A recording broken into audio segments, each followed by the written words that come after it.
Hi, this video is in English, hay uno también en español.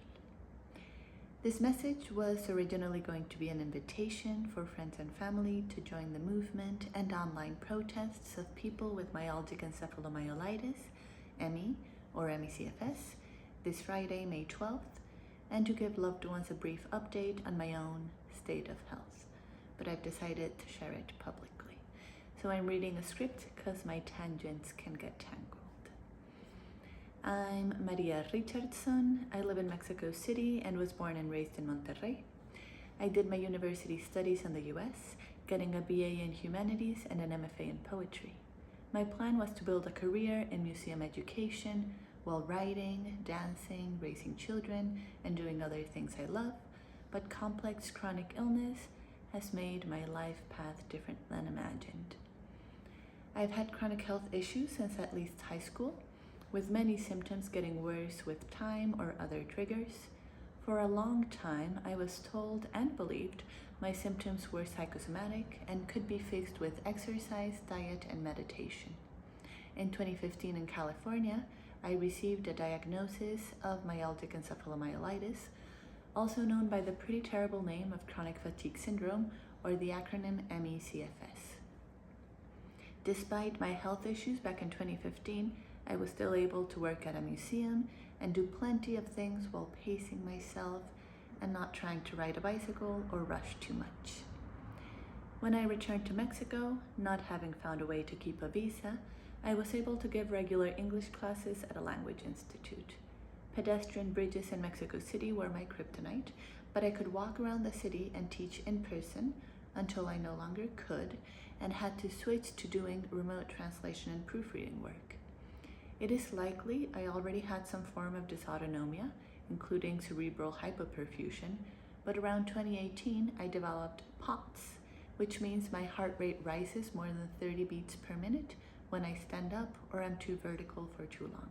This comes with many different symptoms and, among other things, implies oxygen is not getting where it needs to go in my body as efficiently as it needs to. I live with a wonderful partner and cat and have amazing friends and family and many sources of joy. Unlike many others with ME and LC, I'm not facing possible homelessness or enormous amounts of medical debt, but my life keeps getting smaller and smaller.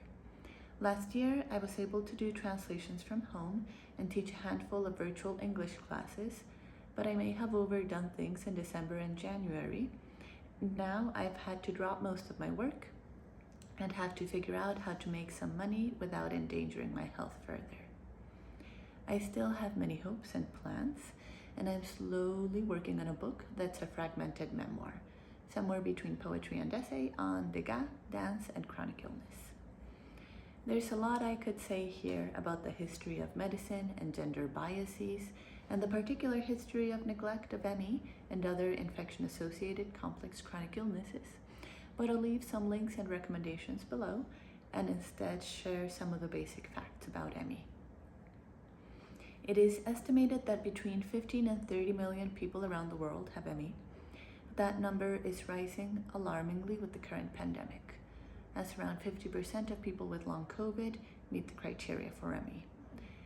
At least 75% of people with ME are unable to work. Many are housebound or even bedbound. There are no FDA-approved treatments for this disease. The cardinal symptom of myalgic encephalomyelitis is post-exertional malaise, also known as post-exertional symptom exacerbation. And exertion often just means activities of daily living, or in the most severe patients, things like digesting food. In my case, which is mild, closer to moderate in some scales, I can go out and socialize for a few hours and feel connection and my own spark, while pain, breath hunger, etc. exist mainly as white noise. Then I'll lie down and do my breathing exercises and some yoga nidra meditation, and sometimes even try to sneak in another round of socialization afterwards. But if I push through warning signs, tighter chest, throat pain, or let adrenaline take me too far, that means I'll have moments or days of intense light and sound intolerance. a burning nape, greater muscle aches, worse nausea, etc. Where I can't really talk to people or even watch television or read or listen to music or pet my mom's dog as I'm currently doing.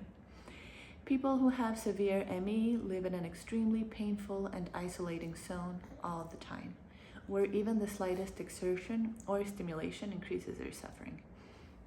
People with very severe ME have to be tube fed. Patient testimonies ought to be enough to take this disease seriously, but we actually already have plenty of biomedical evidence. Some pieces of the puzzle are endothelial dysfunction, microclots, neuroinflammation, abnormalities in oxygen extraction, microbiome alterations, elevated cytokine levels, among many others. Some of the overarching theories are viral persistence and reactivation, autoimmunity, and persistent activation of the cell danger response. So, when someone insists on using only psychotherapy and lifestyle interventions on patients with ME and long COVID, it is actually preposterous. It means they are far behind on the literature and important changes in medical paradigms. It also means they either ignore or aren't scandalized by how little research funding ME has received. So, what can you do to help me and others? For starters, follow the campaigns online today, Friday, May 12th. Follow organizations like MEAction, the World ME Alliance, and SolveME, and research centers like the Open Medicine Foundation, the Polybio Institute, and many more. Learn more about this deeply underfunded illness, contribute to fundraising efforts whenever possible, and help us amplify our message and exert pressure on our governments so that they stop ignoring our suffering. Sign up to receive news from the advocacy group I'm in, Millions Missing Mexico, and follow me on social media to hear more about local initiatives.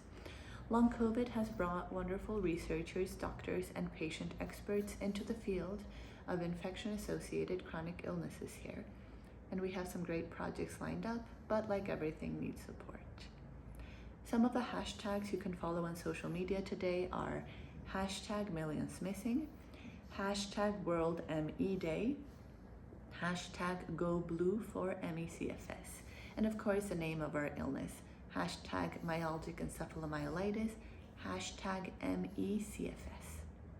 Thank you so much for sharing your time with me, and thank you also for continuing to do everything you can to protect yourself and others from SARS-CoV-2 infections and reinfections. I really don't want to see any more of my loved ones lose people they love or deal with long COVID. But if you or anybody is having symptoms, you can reach out to me and other patients, and we will continue to support each other and advocate for each other's rights. Gracias.